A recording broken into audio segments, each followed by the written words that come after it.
remember Shanghai when I just talked to Bill. Bill told me how to read a POA from the buyer. She's in China. But we need to sign a loan documents here. That's what we need a POA.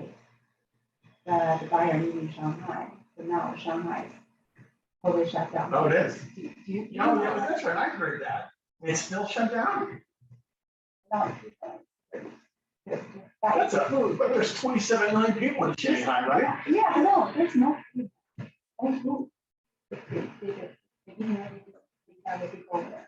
Are you going to want to share the screen, or are you just going to read it? No. Okay. So, so you don't want to see who's on or anything? I'd like to see it. Let me see if I could do the But can I cap screen. look at it over here? I can plug it over there so I can see the. I like seeing faces. Okay, you want to do that? Yeah. Okay, so that way I'll just minimize this. Yeah. Yep, that sounds good. Yep. Yeah, it's because I'm just looking at the screen and talking to nobody.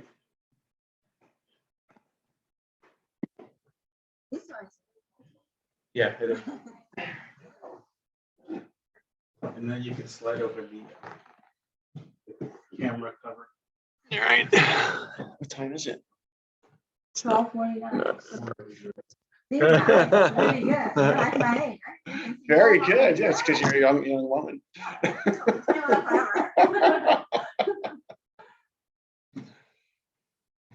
that is what the buyer is so happy.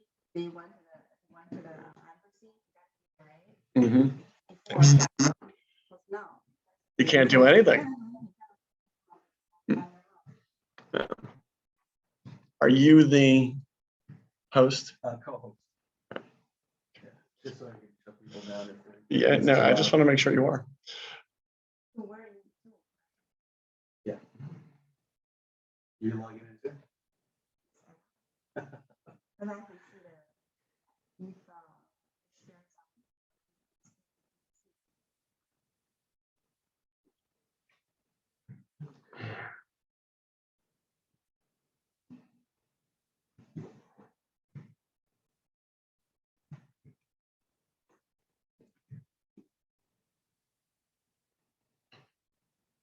Am I a host, Carlos? Yeah. That's what I don't have access to. What are you trying to do? Just mute myself at the moment. I think you're muted. What's the ID?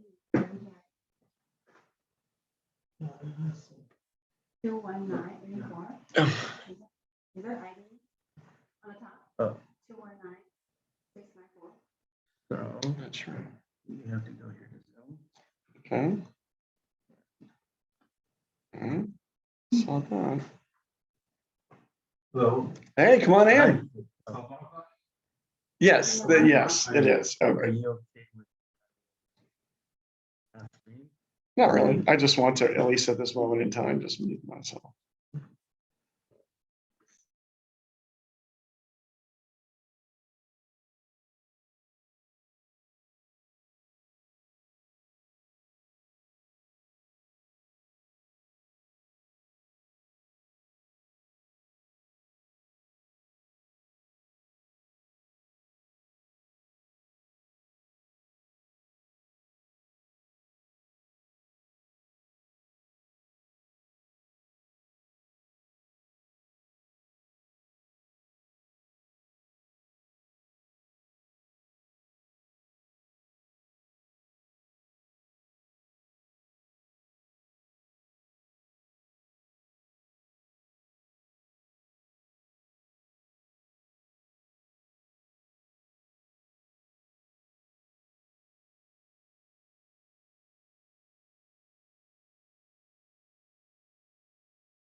Right. Sure. Oh, Of I know. or just mute yourself.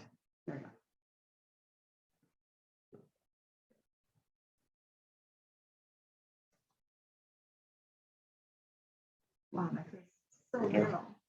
My face is so yellow.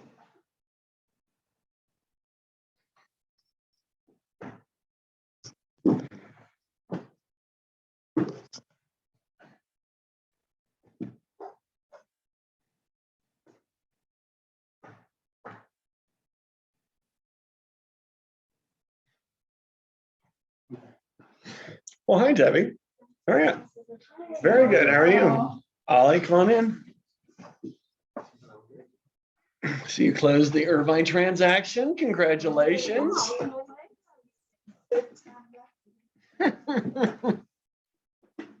Well, yeah, well, plus the sellers decided they almost didn't want to go forward anyways. That even made it more difficult.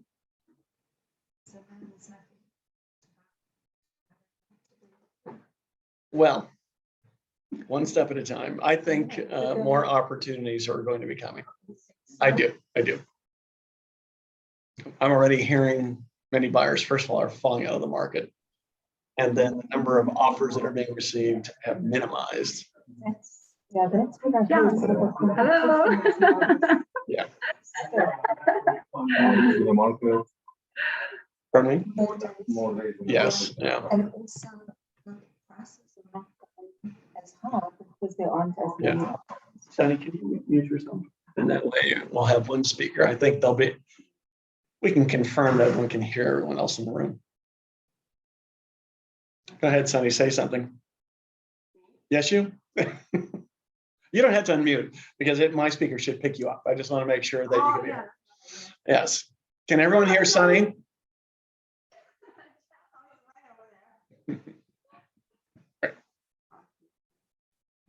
Ruth, Sarah, how are you? Oh, Ted's on today. Sue, Cheryl. I thought it was.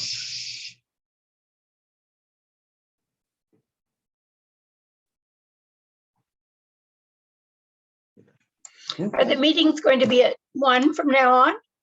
No. No. Okay. Doesn't matter to me. I just wondered. Oh, no, it was just an anomaly. I ended up having an appointment at 9 o'clock this morning and I wasn't going to be available for 10 o'clock. We didn't have a meeting last week and I was feeling guilty since we didn't have a meeting last week. And I thought we can't go 2 consecutive weeks without meetings. Everybody would be so disappointed. Yeah. That is kind of funny, isn't it, Ruth? Well, I didn't mean to laugh. No. It's okay. Oh, well, good. Well, actually, I don't know if you noticed on the invitation, it said, join us for some fun, right? And Carlos came into me today and said, so what are you doing, Rich? You said this is going to be really fun.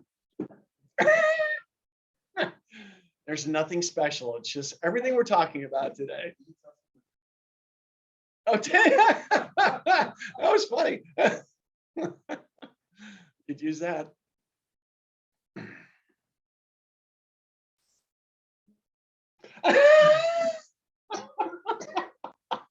What? They're not dirty. Honestly, say that. Oh, sure.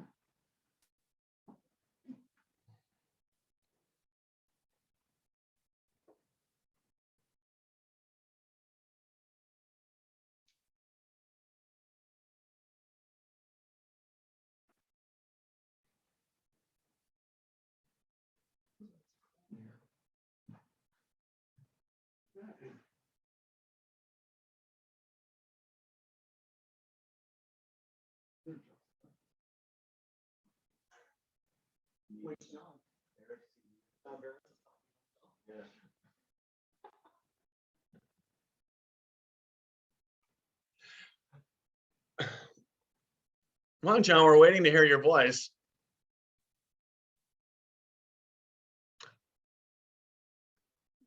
Okay, is that better? Yes, it is. We can hear you now. Who are you Usually talking all I have to do is hit the space bar, but this time I had to unmute it on there on the phone. So No, what I had told you was that I was, your meeting was almost preempted by jury duty for me, but I'm on phone call duty. Wow. So, I assume it's the local courthouse in Palm Springs? well, no, it was actually in Indio. And I told them that with the price of gas, I can't afford to drive down to Indio. So if they'd like me to be there, I'll go to the one in Palm Springs. And they said, oh yeah, that is very expensive for gas. So we'll move you to Palm Springs. Obviously, you didn't share with them the kind of car you drive. No. Now, why would I do that? Well, that and the fact that, it's driving down to Indio on the streets that are all closed because of Coachella I just wasn't in the mood for that. I can't blame you. I wouldn't want to go anyways. He does. Yes, John drives a How you Tesla. doing? Hey, good morning. How are you? Afternoon, I should say. Yeah, anywhere you want. Yeah. Well, good morning, everybody. How are you today? Thanks for coming. I see Sarah Menchaca is here with us today, and Sarah is going to talk to us about the ever-changing mortgage rate market. Come on, Sarah, share some good news today. Thanks, Rich. Well, I wish I had better news, but I'm sure everyone's heard. Rates are they just keep going up every week. So I think since the last meeting that I was able to attend, there has been about a 0.5 point increase to the rates. So for Orange County, assuming a scenario of 75% loan to value, a single family home, primary residence, excellent credit of 740 or higher, a loan amount of $647,200. The rate range will be between 4.875 to 5.22% for a 30-year fixed, with points of 0 to 1% being charged. On the same scenario, but assuming that it's a high balance loan amount, so $970,800, the rate range would be 5.125% to 5.5%. A jumbo loan, so this would be anything above $970,800. The 30-year fixed rate is averaging between 4.625 to 5%. With the increase in rates, some borrowers are opting to explore ARMs. So for those who are not familiar, an adjustable rate mortgage is what an ARM product is. They are fixed for a certain amount of years. So whether that be 5 years, 7 years, or 10 years, and then after the fixed period, the loan will adjust. Those rates are starting between 3.875 to about 4.5% on the adjustables. There were some people at the last meeting that were asking if our lenders were going to bring back a lock-in shop, which is pretty much you're able to lock in the interest rate while still shopping for a home. We do have a lender that did bring that back, and you can pre-lock your loan in for 180 days. So it'll give you about 6 months to shop for a home. Those are only available on loan amounts of $970,800 and below, but maybe an option for some of your buyers to take a look at. And of course, it is immediately affecting market conditions. We're seeing fewer buyers, we're seeing fewer multiple offers, but sellers' expectations haven't changed. So as a listing agent, that's your role. Help them understand where the marketplace is going right now. I don't see any reason for rates to really pull back significantly at this point in time. I think there's too much unknown taking place. So, yeah, there's just a lot of pressure for that Fed to get the inflation under control. Yes. And I think we're probably going to, we're not going to see any change in rates except upward until we get more guidance from the Fed in the next meeting. And that's going to be interesting to see how that shakes out. Any questions for Sarah? No? Okay. All right. So we're here today to talk about Prop 19. Ordinarily, when the ownership of California real property changes, property is reassessed at its current market value or fair market value, right? And the new owner pays property taxes based on the reassessed value. However, there are some exemptions. California's population is aging, and I think this is something very valuable for you to use when speaking to your clients. So with the passage of Prop 19, a homeowner who is over 55 years of age, severely and permanently disabled, or whose home has been substantially damaged by a wildfire or natural disaster can transfer the taxable value of their primary residence to a replacement primary residence anywhere in the state, and regardless of the value of the replacement primary residence, but there can be adjustments though in terms of what the taxable value will be with that. Then also this applies to the sale and purchase of a primary home within a 2-year time frame. And there are limitations, and you can use the benefits 3 times. Prop 19 replaces Prop 60 and Prop 90. Keep that in mind.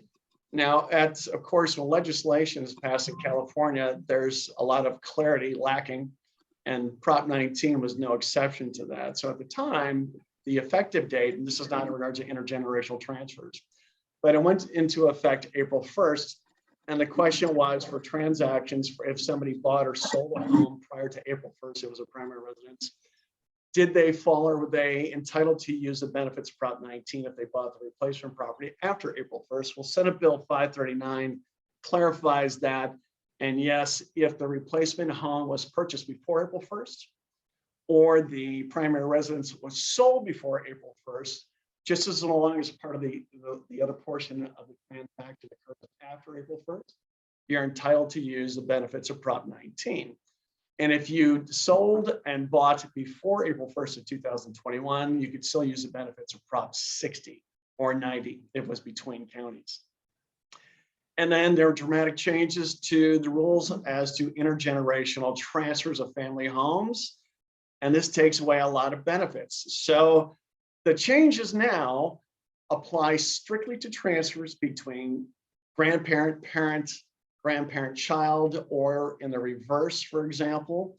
And the relief is excluding or providing for an exclusion of up to $1 million of value above the original tax basis. So intergenerational transfers have really changed what's taking place in regards to what families used to do. And why is that important? Before, for example, so many parents could transfer property to their children, and those children could maintain the same taxable basis for that property, meaning the assessed value is lower. And in many cases now, there's going to be a reassessment of that property.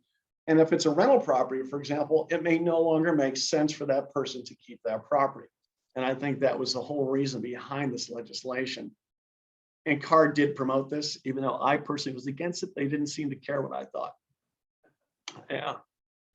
And in regards to Prop 19, so we won't talk about intergenerational transfers initially, but must the sale of the original property and the purchase of a replacement dwelling happen at the same time? No, it doesn't have to happen at the same time. Taxpayer has either 2 years before the sale of the original dwelling or 2 years after the sale.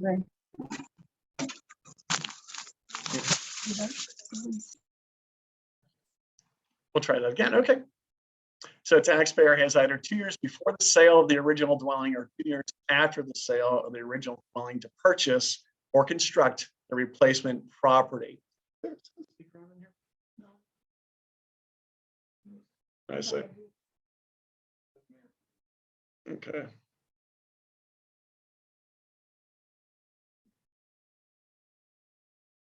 And once again, for a property that was purchased or sold prior to April 1st of 2021, the property is eligible for Property 19 tax savings, but only if one leg of the transaction closed prior to April 1st and the leg in terms of the replacement property or the sale of the existing property occurred thereafter.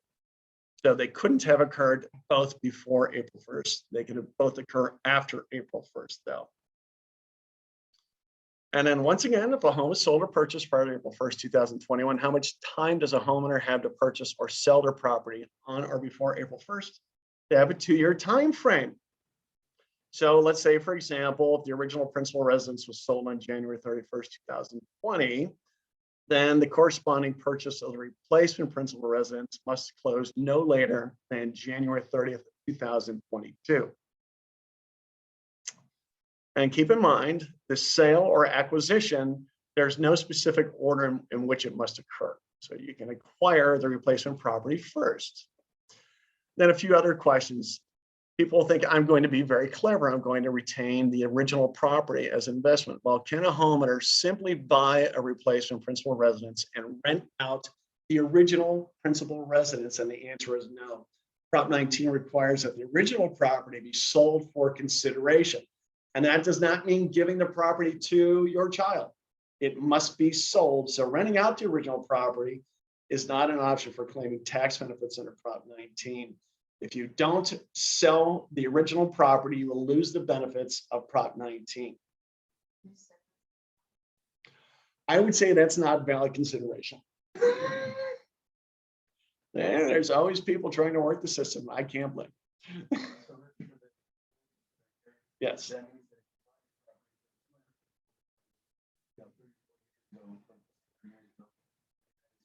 $1 million, sell it, and you move into another property that's $1.5 million, you keep your $250,000 tax, correct? Not necessarily. Okay. Yes, there's an adjustment to that. If you, the replacement property, if the full cash value is greater than the full cash value of the property at the time of sale, then your tax basis will be equal to the original taxable value plus the difference between the full cash value of the replacement property versus that of the full cash value of the relinquished property. So that means the extra $5,000. That's correct. So your assessed value would be $750,000 versus $1.5 million and above, right? No, there is no maximum. Yeah, that's. Yes, but there's definitions of full cash value, and we'll address that also, because if you buy the property, the replacement property before the sale of the original property, then it can't, the full cash value can't exceed the full cash value of the relinquished property. But in years one, it can be as much as 105% of the full cash value of the relinquished property. Year two, 110% of the value of the relinquished property. So there's some benefits there. So if you fall within those guidelines, then you won't have any additional value added to your tax bill when determining what your taxes are. So properties eligible for reassessment. It's available for a dwelling owned and occupied by a taxpayer or his or her principal residence. And so that could be a single family home, a condo. It can be a property with ADUs, and that's becoming much more popular now. It could also be applicable to a multifamily unit, and we'll go over that also.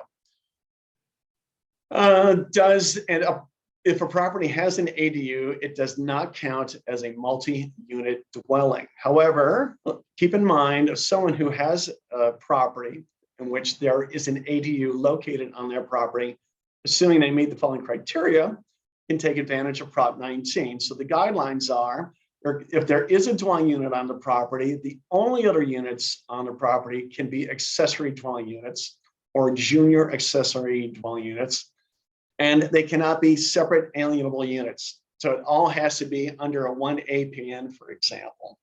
And also, it doesn't matter, out of all those properties on that parcel, the person who's claiming the benefit of Prop 19, they must occupy one of those structures as their primary residence. And it doesn't have to be the main structure on the property. It could be an ADU. And then in terms of transfers by a company, a partnership, association, corporation, or other legal entity, is Prop 19 available? And the answer is no. It is limited to individual taxpayers, and that's it. Or that one exception would be beneficiaries to a trust. So if you created your own family revocable trust, you're the grantor of the trust, you're eligible to take advantage of Prop 19. And then must a taxpayer actually live in the original property or the replacement property in order to be eligible for this exemption. So to be eligible, a taxpayer must be both an owner and a resident of the original property, either at the time of the sale of the property or within 2 years of the purchase or new construction of the replacement dwelling. So as of the time of sale or within a 2-year time frame, and that time frame is associated with purchasing the replacement property. So yes, they must own and occupy that property to be eligible for Prop 19 treatment.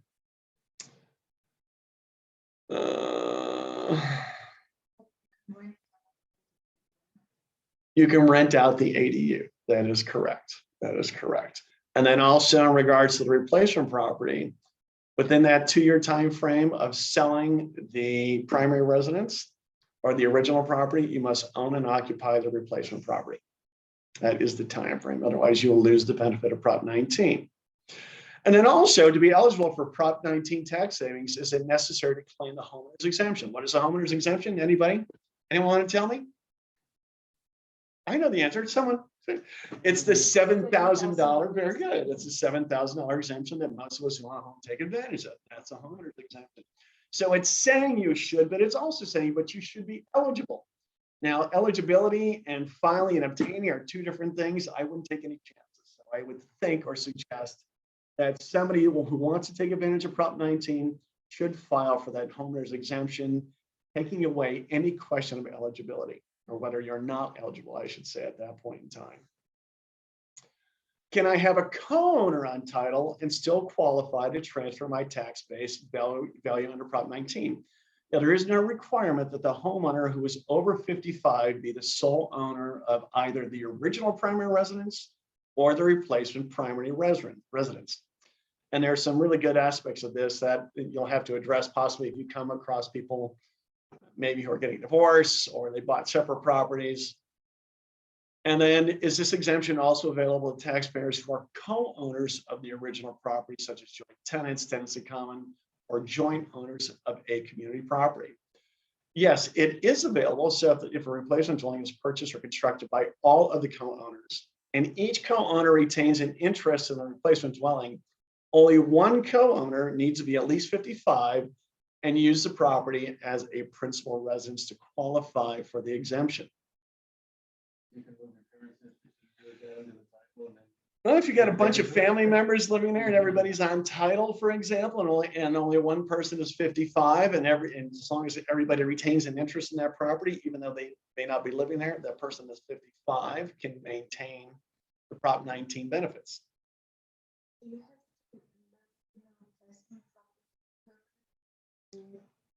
It has to be your primary residence. Yes, you can once again transfer it. No, then it's no longer your primary residence. You must own and occupy the property. All right. And what you could do is sell it and obviously roll it to another primary residence. Yeah, so it's not in terms of relinquishing that property to buy investment property, you're going to void the ability to use the Prop 19 benefits. So if each of the two or more co-owners of the original property purchases or constructs a separate replacement dwelling, is each of them eligible for the exemption? Yes, they're each eligible, but only one can take advantage of the exemption. So it would have to be a decision or mutual agreement between those two co-owners who could take advantage of the exemption for the replacement property. Well, that gets to married couples, right? Or people who are no longer married, right? Maybe they 2 years before they had owned a property as their primary residence, and maybe now they're divorced and one of them wants to take advantage of it, or they both want to. Only one has the opportunity to take advantage of Prop 19. So yes, that's another aspect of discussion, something that should be addressed, obviously. But if you're younger than 55, it doesn't matter anyways. And remember, you're eligible to take advantage of Prop 19 3 times. If you use Prop 60 before, it does not impact the opportunity to use Prop 19 3 times. And in the case of married taxpayers, must both spouses be at least 55 years old to qualify? No, as long as the spouse who is at least 55 is on title to both the original primary residence on its date of sale and the replacement primary residence on its date of sale, then the spouse who is at least 55 will qualify for the base year value. So no one else has to be 55 years of age in a married situation. Depending on how long they've been on title. Yeah. And of course, usually we see women marrying much younger guys. So there, so it's changed now, isn't it? And then once again, if two replacement dwellings are separately purchased or constructed by a current or former spouses who held the original property as community property, can each spouse take the taxable basis with them to their new replacement residence? No. The answer is no. It has to be decided between them. And then at what point in the transaction must the taxpayer be 55 years old in order to qualify for the exemption? Well, the taxpayer on title must be 55 years old at the time of the sale of the original property. So what does that mean? Remember, you can buy the replacement property no sooner than 2 years before the relinquishment of the existing original residence. You can be 54 years of age, 53 years of age, just as long as at the time you dispose of or sell the original property, you are 55 years old.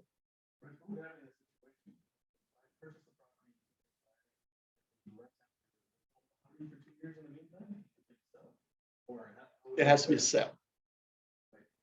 So in the meantime, well, you could buy an investment property. Actually, you could buy the property, which could be an investment property theoretically, and then 2 years later sell your primary residence, the original property, and then move into that. Yes, yes. But to qualify, that original property has to be sold for consideration. They're not just giving it to somebody, even for $1, Debbie. And once again, it doesn't matter which county this occurs. Remember, under Prop 60, it was within each county. Prop 90 allowed the transfer of tax basis among 9 counties out of 59 counties in California. So that is no longer applicable. That restriction does not apply.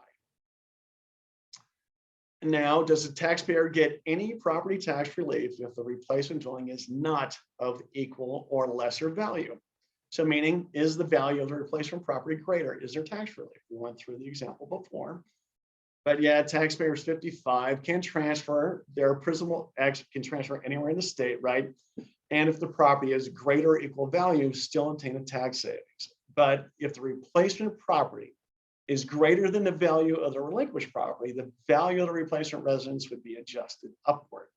And that's going to be calculated by adding the difference between the full cash value of the original primary residence and the full cash value of the replacement primary residence to the taxable value of the original primary residence. So in Carlos's example, I think he said my taxable value is $250,000. House is worth $1 million. I sold it for $1 million, but I bought a property for $1.5 million. I'm going to get an exemption of $750,000. My new assessed value or taxable value will be $750,000. $1.5 million, which is the full cash value of the replacement residence. Subtract from that the full cash value of the relinquished residence, which is $1 million. $500,000 is added to the taxable basis of the original property, which is $250,000. So there is value there, but it's of equal or lesser value. Then of course there is no bump. However, equal or lesser value, there's a definition to that. So if you buy the replacement property before the sale of the relinquished property, it's equal or lesser value. Full cash value when buying a replacement residence in the year following the sale of the original residence can be equal to 105% of the relinquished property. So if I, for example, sell a home, the full cash value is $500,000, and I find a replacement residence within the year following it. Now, the adjustment is going to be equal to the $500,000 of the value of the relinquished property, which is 105% of the replacement property or of the value of the relinquished property. So I could buy in year 1 a property whose value equal to $525,000 and be entitled to the full exclusion. And in year 2, in my example, if I sold a home for $500,000, it's a 10% adjustment. So assuming I bought a property during year 2 for $560,000 or less, then I'm entitled to transfer my taxable basis to the new property without any bump. No adjustment. Yeah. And sometimes full cash value is presumed to be the sales price, and that's not necessarily correct. The assessor is one who makes the determination in regards to what the full cash value is. And so what we've witnessed, at least in a few occasions, people get very clever And buyers, because maybe they don't meet the threshold, they'll state, well, reduce the purchase price and I'll pay all of the commissions. However, on a preliminary change of ownership form, that question is specifically asked of the transferee. Did you pay any commissions? So theoretically, if you lie on there, you adjusted the price down and you paid the commissions, then they're going to adjust it anyways, and you may lose the benefit of Prop 19. That makes sense, but that's a clever way of looking at it. I'll just pick up some of those costs and you, Mr. Seller, reduce the selling price for me, so I meet the thresholds. And then taxable value. It's base year value increased annually by the Prop 13 inflation factor, which is 2% every year. So that is the taxable value of an existing property. Whatever typically the acquisition cost is, if you improve the property, that would be added to the value, and then that's increased by no more than 2% every year. And although we have witnessed this for a number of years, if there's an adjustment in the market and values go down substantially, when they do recover, the assessor's office is entitled to recover that entire amount in which there was a reduction associated with the taxable basis. So we witnessed that. God, I'm trying to think. Probably between 2008 and 2012. If I had a property I bought in 2007 for $1 million, it was taxed at $1 million. And in 2010, I had it reassessed for $500,000. 2015, it's worth $1.5 million. Well, the assessor's office can recover that full amount plus the 2% every year. So you get a temporary reprieve.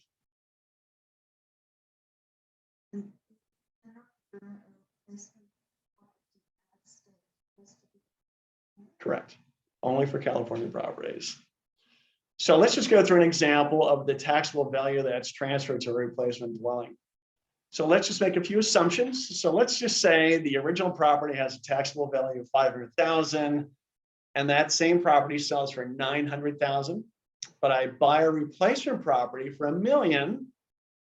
What would the taxable value be? It would be the original $500,000 taxable value plus the difference between the replacement property purchase price of $1 million, subtracting from that the full cash value of the relinquished property, which is $900,000. So we have a $100,000 adjustment. So we would be taxed at $600,000 on the replacement property. And part of the reason we're talking about this today, not simply because questions come up, but remember, I think this is a great marketing tool when you're talking to people about giving consideration to moving. And a concern always is, yeah, I've got the money to buy the house, but do I want to incur property taxes that are maybe twice the cost of what I was paying before? That's probably going to cause a lot of people 55 years in age older to not go forward with a purchase transaction. Who handles the paperwork for that? The taxpayer, or the taxpayer would employ a professional to assist them. That's probably the ideal situation. An accountant or an attorney can assist them, or they can do it on their own. Oh, I see. Yeah. So, yeah, the taxpayer themselves, a homeowner, can actually file the applications. So typically there's two exemptions. The homeowner's exemption, which they should be filing to be sure that there's no question that they're occupying the property, or at least to eliminate that question. And then filing for the Prop 19 exemption. So two aspects of it typically. Let's see, and then new construction, you can actually buy a home, improve it, and just as long as the full cash value of the newly completed property does not exceed full cash values as we described, there's no adjustment. And remember, it's a 2-year time frame in which a notice of completion must be obtained to once again maintain the benefits of Prop 19. And you're not required to transfer your tax basis, by the way. So there could be reasons why people may not want to transfer their tax basis. And then the time limit for filing for the exemption is 3 years from the date the replacement dwelling is purchased or the construction of the replacement dwelling is completed. So with the homeowner's exemption, you're required to file within 1 year. Keep that in mind. So two different time frames. And then intergenerational transfers Can we transfer property between family members? Yes, we can. So grandparents want to give their grandchildren property. And let's just use an extreme example. So if the taxable basis of that existing property is 3 million, they're transferring a property for 10 million. The exemption that the recipient is entitled to is only $1 million. And in no case can the taxable value be less than the existing taxable value. So in my example, property has a taxable value of 3 million. It's worth 10 million today. What is the tax basis upon which the new homeowner is going to pay taxes? $9 million. You get a $1 million exemption and nothing more than that in terms of the assessed value. It doesn't. And then of course the other caveats associated with that, it must not only be the primary residence of the transferor, but it must become the primary residence of the transferee within 1 year of the date of the transfer. And assuming the transferee, the grandchild in my example, moves out, Prop 19 benefits are lost.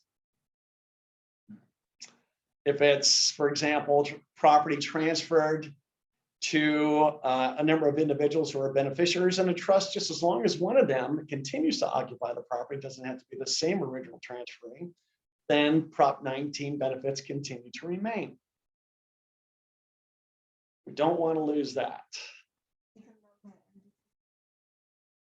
Separate exemption, intergenerational transfer versus the exemption under Prop 19 for somebody 55 years of age or older.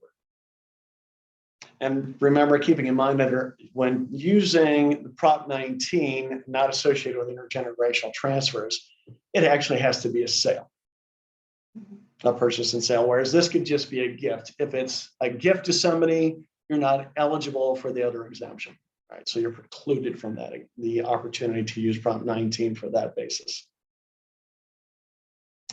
And then let's see.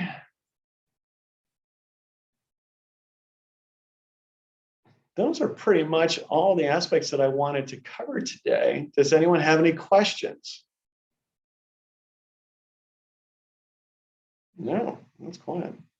Okay. Oh, yeah, one other thing, transfer between siblings, is that exempt? No, it's not exempt. Intergenerational transfers are restricted between grandparents, parents, and grandchildren. Hey, Rich. Yes, John. This is Dan, actually. Oh, I'm sorry. I wasn't looking. That's okay. Hey, I thought for transfers between grandparents and grandchildren that in order to qualify that the parent must be deceased on the date of transfer. In other words, it really could be from parents to children, but if it's going to be from a grandparent to a grandchild, that the parent has to be deceased in order for it to qualify. Is that right? Or you're saying? Yeah, it represents a change from prior law under Props 18 and 58 and 193, which did not exempt those transfers. So that was one of the changes in legislation. So you're right, Dan, before, yes. Today, it's no longer applicable. So that benefit is there. Good question, Dan.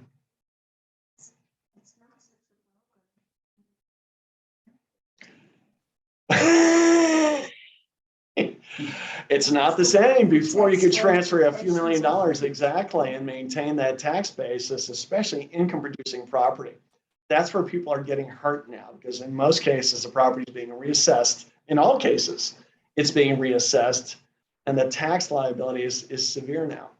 Whereas before, you can maintain the prior owner's taxable basis, which is usually well below today's value.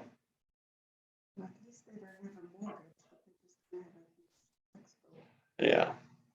Yeah. And it seems the whole reason behind the legislation was to cause people to sell the property.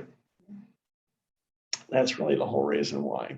And the state benefits. Why? Because they're getting more tax revenue. Oldest reason that I can ever think of. More money. Okay. It's not for our benefit. No.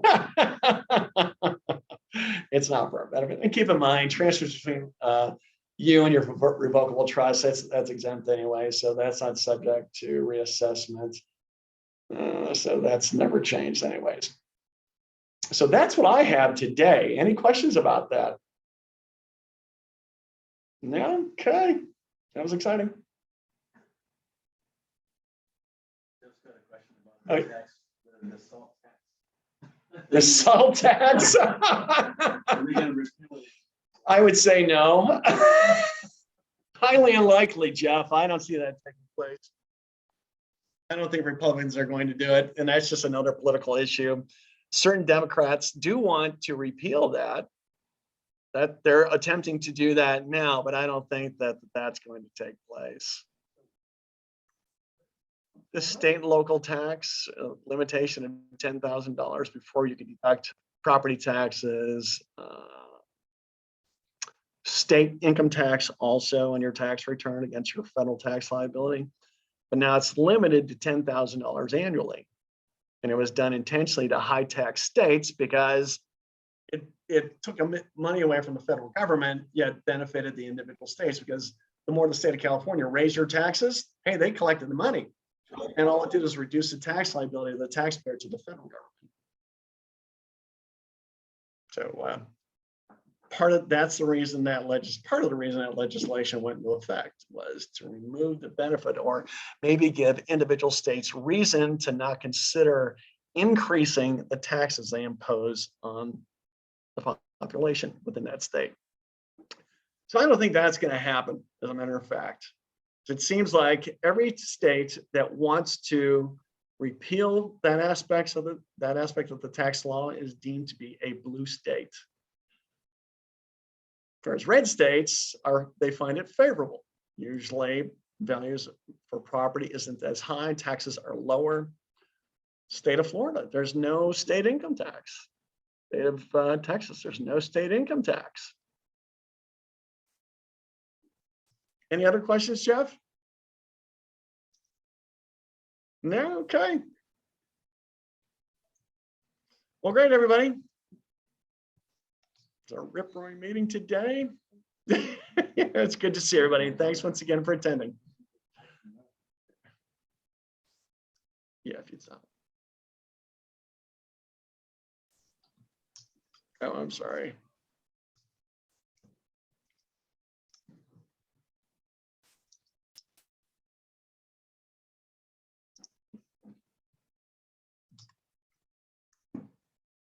I had it there.